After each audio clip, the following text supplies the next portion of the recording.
Hello, a very good evening, ladies and gentlemen, and welcome you back to my channel, TR Dental DK.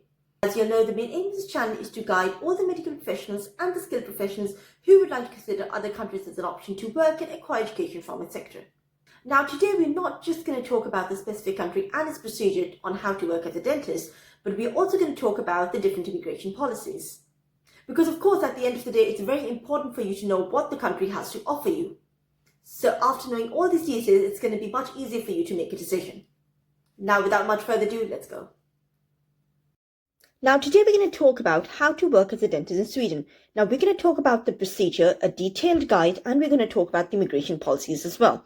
Now, Sweden, if you ask me, in comparison to all the other countries in Northern Scandinavia, Sweden is in general easier than the rest. So grab a pen and paper, take notes, or take screenshots, and let's go with the video. Starting with the table of contents, what are we going to discuss in this video? So we're going to discuss number 1, how to gather and prepare the documents, how to apply to social styrelsen, then we have to take the proficiency or the knowledge test, we're going to talk more about it, then pass the clinical training, apply for the Swedish license, rules about the work permit and residence, and last, we're going to talk about the immigration and the citizenship policies. Now let's talk about the first step, gather and prepare your documents. Now what are those documents? Let's talk about that. Diploma and degree certificate and the full transcripts, proof of identity, certificate of good standing, police certificate if needed, CV and records of clinical practice, work references, and all documents should be translated to Swedish or English and certified if needed. Now, since we're talking about Sweden, the most important thing to consider here is that you should already be enrolled in a Swedish language course, and you have to give evidence along with the other documents that you already have learned Swedish or you are learning Swedish. That's very important. And Swedish language is C1 level for healthcare workers. Step 2, apply to social styrelsen. Now you have all of your documents with your language exam and you have to submit it, and then they're going to do an assessment and they will get back to you. Now, if you are from a non-European country, most probably you have to sit for the exam. Now, the exam, of course, has theoretical part and practical exam as well. I will talk more about it in my next video. But this exam, of course, is in Swedish. It is not in English. And I repeat, it is not in English. So because of that, it's very important that you have a command over the Swedish language. Now, once you have passed the exams, comes the step 4, which is the clinical training. It is supervised training. More or less in every country after passing the exam, you have to go through a clinical training. And right after that, you can apply for the license.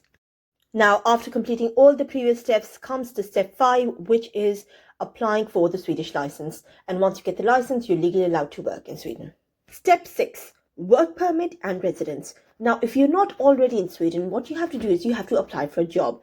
And once you get a job, your boss or your employer is going to sponsor you, send you a work contract, and through that you can apply for a visa and move to Sweden. Alternatively, Sweden also has a job seeker visa, and through that you can move to Sweden and search for a job. And once you get a job, you can convert your visa into a work permit visa.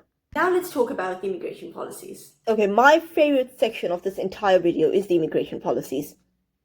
Okay, so the rule for permanent residency is that you have to work for 4 years continuously in Sweden with a valid work permit. So as a dentist, if you work for 4 years, you're eligible for permanent residency. Of course, the work has to be legal, when you pay your taxes, etc. And the citizenship is 5 years of continuous legal work. But one very important thing, ladies and gentlemen, is that the rules are changing very rapidly of the permanent residency and citizenship. So maybe right now I'm recording this video with these rules, and after 2 weeks you will see the news that, the rules have changed. But of course I will be updating it. But for now, these are the rules. Okay, so let's talk about some of the conditions on the rules of the work that would make you eligible for permanent residence, because it can't be just any work, So let's talk about it. So you've held the work permit continuously for 4 years. You're still employed when you're applying. You can support yourself financially, a stable job or an income, and you have complied with all the Swedish laws and the tax rules. So make sure that the job you have does follow all the rules and regulations for the permanent residency. I'll give you a small example here. Now, for example, in Denmark, if you need permanent residence, you have to work for 120 hours a month or 30 hours per week. So what happened was there was one person I know and he was not very sure about the rules, so he worked for 25 hours per week.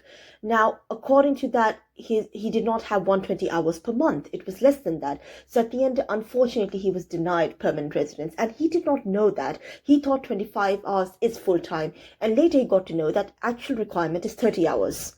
So the main aim of telling you this story is that please be very careful whenever you sign a contract or a job. Make sure that it is in relation to all the rules and regulation of the permanent residence. Having said that, I conclude with this video, ladies and gentlemen. Thank you very much. I really hope this video helped. If you have any questions, you're more than welcome to message me on my Instagram. And if you're new to the channel or you find this content interesting, kindly do subscribe so that more content is available to you.